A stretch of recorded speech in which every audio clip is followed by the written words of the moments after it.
Show business is full of actors, singers, dancers, and models. And then there's me. Actor, singer, dancer, model, Canadian. I can make the word Canadian sound sexy.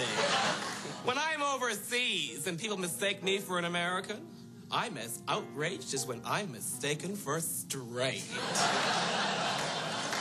That's Buddy Cole, one of the most memorable characters. And actually, neither of those things ever happened. No. I'm never mistaken as an American or straight. And you couldn't really make Canadian sexy either. No, I've been trying. I gave up. I finally went, no, I'm done. I can't do it. Scott Thompson is here to talk a little bit about Buddy Cole, one of the most memorable characters ever to come out of Kids in the Hall. He's introduced Buddy to audiences all across North America, starting with the Kids in the Hall, then years later when Buddy was a correspondent on Stephen Colbert's The Colbert Report, even in person on tour, bringing Buddy to the stage, just like he's doing again in a new show called Après le Déluge, the Buddy Cole monologues. You might have got to know Buddy Cole even better about 20 years ago when Scott and his writing partner Paul Bellini published Buddy Babylon, the autobiography of Buddy Cole, a fictional account of Buddy's life story. I feel like I'm doing this in front of you, so I feel like I need... Is it all accurate so far, Scott? It's good. I can't stop thinking about Philip Roth, though, because I'm making liver tonight. And do you know the reference? No, I'm laughing anyway because I'm a radio host. Noise complaint. All right. It's a great... I was trying to do my good CBC radio laugh as if hopefully you wouldn't call me out on it. You haven't read Philip Roth? No. Nothing? No. Oh, then you really should. I know. Very funny writer. I know. I feel like I have a lot to catch up on. You do. Sometimes You in, do. In literature. Now Scott Thompson is re-releasing the Buddy Bible with a bunch of brand new chapters, and I'll be reading that alongside Philip Roth. What better time to revisit the character than right here, right now, live with Scott Thompson? Hi. Hi. So tell me a little bit about where Buddy Cole originally came from. Like, what was the original origin of it? The very first time I ever did him was with Paul Bellini. It was like in the mid-'80s. Paul had just got a video camera, like a portable video camera, and that was a big deal back then. And we were in his place, and he had all these blue paintings all over the place by his friend Randall Finnerty, and he was a painter. And there were all these, he is a painter, and there were all these blue paintings. And I just went, and Paul turned the camera on and just said, do something. Mm-hmm. And I'm like, what do you mean? Because we were just, do something. So I just started doing the voice. Mm-hmm. And I just went, first thing I ever said was, this is my blue period. I'm a vampire. I'm 1,000 years old. And that was the beginning of it. The Buddy was an ancient, almost like, I probably just read Interview with a Vampire, and I decided that he was like thousands of years old, like a vampire, and that he'd been around forever. I mean, that's not what he ended up being. Right. And I was basically imitating the guy that I'd had an affair with. And This was a real person. yeah, I started imitating his voice, and he died. Like, he was like a guy. I had a brief thing with him, and then he died very early in the epidemic. I mean, he went like that. Yeah. And very effeminate guy, and he was one of the first really effeminate men that I'd been attracted to. And I found his effeminacy like almost powerful, like almost weaponized. Yeah. And I found him fascinating. And then he was gone. And so after that, I just started doing the voice, and I started imitating it. And then I met the Kids in the Hall, and the first monologue I wrote was, and Mark helped me with it, and it just came out of me like almost like I puked it out. How did they take it? How did they take it when you did the They character loved first? it from the word go. They loved Buddy. I mean, it wasn't the first monologue I did. The first monologue was for Fran, my mother character. And the second one was Manny Kuhn, my art teacher. Buddy was the third, but it was the one that really hit. And they loved it. I think also as well, they loved the fact, back then, being an openly gay guy was like a real punk move. It really, it screwed people up, and it made people furious. And they loved that. Well, so they weaponized me. What openly gay characters were you seeing on TV None. up to that point? There weren't any. There weren't any. Openly? Gay characters? There were gay characters, like there would be like Billy Crystal in Soap, and then he became bi, then he became straight. And all gay, if they did have a gay character, they would always basically die. Yeah. They'd always die, or they'd be beat up or something. I mean, it was never happy. And there was no openly gay people. I mean, the only openly gay people, like in popular culture, were like literary figures, like maybe a Tennessee Williams or a Truman Capote. those kind, Gore Vidal. But there was in popular culture, nothing. I mean, it was Terry Sweeney was the first openly gay man on television in Saturday Night Live. So one season. Did the stakes seem high to you when you were doing this character on television? Yeah, very. Yeah. But I liked that. I kind of went, this is exciting. Like I'm in a position that no one's ever going to be in. And I liked that. And I went, I'm just going to see what happens. I think I was naive. I didn't quite understand how deep the well of homophobia is. I didn't quite understand what I was kind of unearthing. But I thought, I'm young. You know what I mean? I'm young. I'm dumb. I'm full of. I'm ready to go. So how did the audiences react to it?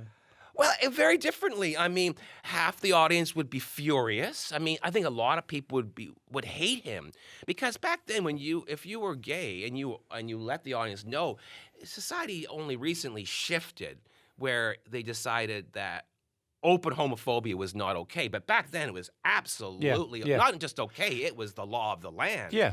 So, anyway, it was part of television. I remember growing up. I remember growing up watching TV, and there were sketches about every comedian had their gay character, their gay voice, their fag voice, and I guess that's maybe why I didn't do it. And but so there was nothing really, and I just thought this is new, and I like being first. I thought there'd be more money in being first. I heard a great quote from you from that. You said it was like that. First you make no money, but the third makes money. Not even second's that's the real chump. Yeah. I mean, at least first you'll get it later on when you're dead or whatever. But second, but third's where the money and fame is. What was the reaction from the gay community in Toronto for Buddy Cole? Zero. Really? The gay community basically kind of ignored me and ignored Buddy Cole. I think a lot of men were very embarrassed by Buddy Cole. I think gay men have a real, especially then, a real disconnect between the way they really are and the way they think they're presenting. I don't know what you mean. Well, I think that that his effeminacy and his sexuality, which is so on display, they were embarrassed by it. They're like, no, I'm straight acting. No one can tell. So I think his effeminacy really offended people. People thought it was like, you're doing a stereotype. And I'm like, well, I prefer archetype, but it's a character. Was that hard for you? It broke my heart. I mean, honestly, it broke my heart. Yes.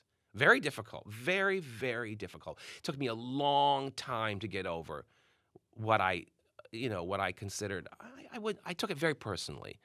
And I really thought that when I came out, my feet would never touch the ground. I'd be carried on a litter by gay men everywhere I went. Every young guy would be saying, hey, do you want to have sex with me? And it just didn't happen. So I was very, it hurt me very much. So how long did it take you to come to terms with that? Last year. Really? About the last 5 years, I've sort of come to grips with it. What was the turning point? Last 10 years. Well, I think getting sick, getting cancer 9 years ago was one of them, where I went, you know what, this is silly.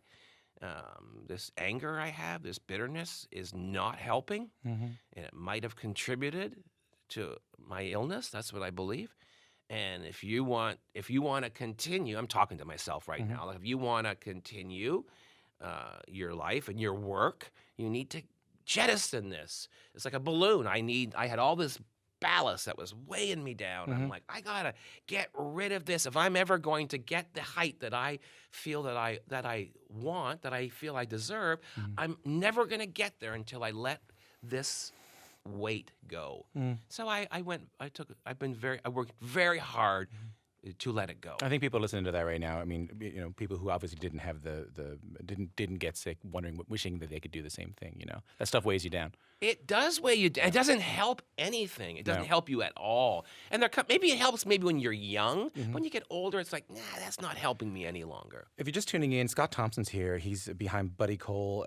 You might know him from The Kids in the Hall. He's touring that character right now. So 20 years ago, you wrote this autobiography for your character called Buddy Babylon, the autobiography of Buddy Cole. Now you're re-releasing it. When you came in, you said, I'm so excited to talk about this book. Yeah. Because it's been a long time coming. Yes, it has. I mean, we wrote it 20 years ago to basically nothing, a vacuum.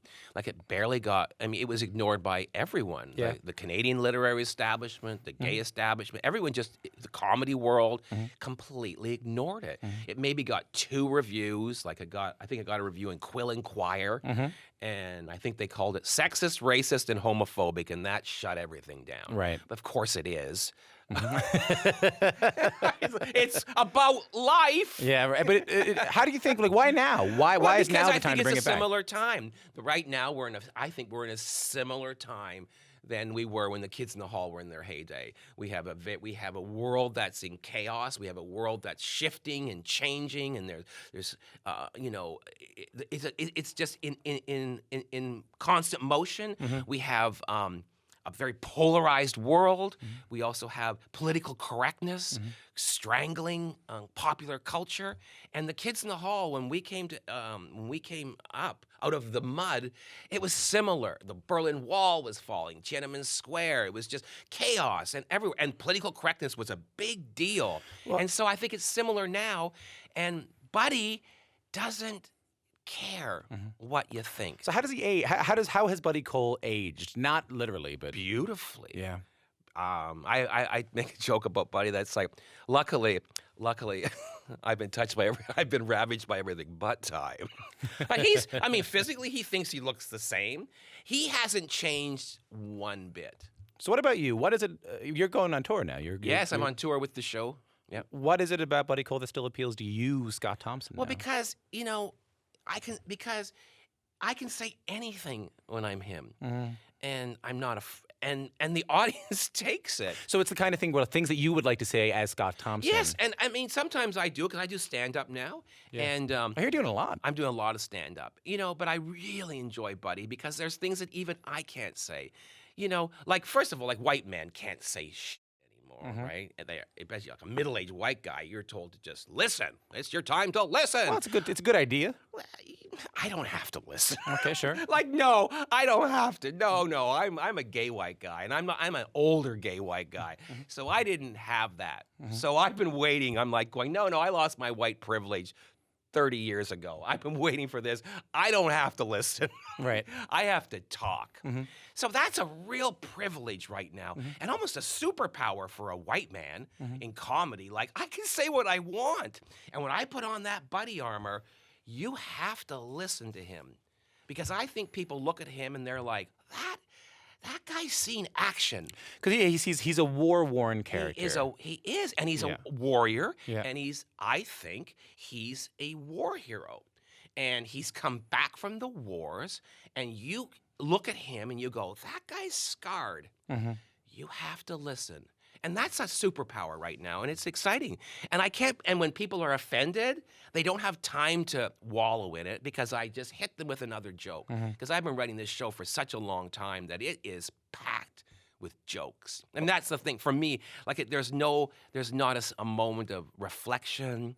There's not a moment where there's not a good CBC radio moment in there. Not one CBC radio not moment. one CBC. There's no tears. No. There's there's no calm. It's a storm. That's what Jerry Seinfeld said, isn't it? No learning, no lessons. Very much like there's no learning. Scott Thompson, it's nice to meet you.